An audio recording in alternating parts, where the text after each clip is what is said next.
ইতিহাসের সবচেয়ে জঘন্য স্বৈরাচার শেখ হাসিনার পতন হয়েছে 5 আগস্ট 2024। এই দিনটি এই দেশের মানুষ চরমভাবে আজীবন যতদিন যে বেঁচে থাকে ততদিন মনে রাখবে। এরই মধ্যে তত্ত্বাবধায়ক সরকার বা অন্তর্বর্তীকালীন সরকারের রূপরেখা নিয়ে আলোচনা হচ্ছে এবং যারা এই সরকারে থাকছে তাদের নামও আসছে। এর থেকে বিবেচনা যাচাই বাছাই করেই ফাইনাল করা হবে কারা থাকছে এই সরকারে। 6 আগস্ট হয়তো এই সরকার গঠন করা হবে অথবা তার কিছু বেশি সময় লাগতে পারে।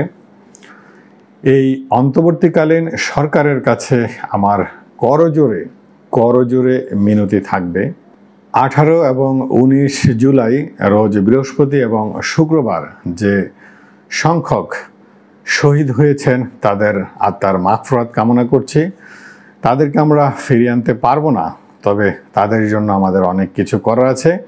এ নিয়ে আমি আরেকটি ভিডিও বানাবো। তবে যে বিষয়টি আমি এই অন্তর্বর্তীকালীন সরকারের প্রতি করজোরে রিকোয়েস্ট করব, অন্তর্বর্তীকালীন সরকার গঠন হওয়ার সাথে সাথে যত দ্রুত সম্ভব 20 তারিখ রাত থেকে যত সাধারণ মানুষ, শিক্ষক এবং ছাত্রছাত্রী এরই মধ্যে গ্রেপ্তার হয়েছেন তাদেরকে অতি দ্রুত আইনের যে বিষয়গুলো আছে সেগুলো মাধ্যমেই তাদেরকে ছেড়ে দেওয়ার ব্যবস্থা করেন।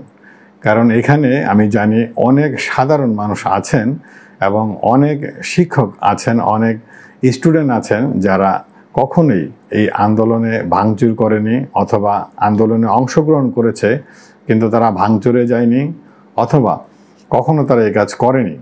এবং এরকমও ছাত্রছাত্রী আছে, সাধারণ মানুষ আছে যারা এই আন্দোলনে অংশগ্রহণই করেনি। তাদেরকেও গত 20 তারিখ থেকে এই পর্যন্ত অনেকেই, অর্থাৎ 4 তারিখ পর্যন্ত অ্যারেস্ট করেছে, যাদেরকে জেল হাজতে পাঠিয়েছে। মামলা 1টি 2টি 3টি 4টি করে মামলা দিয়ে তাদেরকে অতি দ্রুত আপনি তাদেরকে ছেড়ে দেওয়ার ব্যবস্থা করবেন। এটি আমার একদম করজোরে মিনতি এই অন্তর্বর্তীকালীন সরকারের কাছে।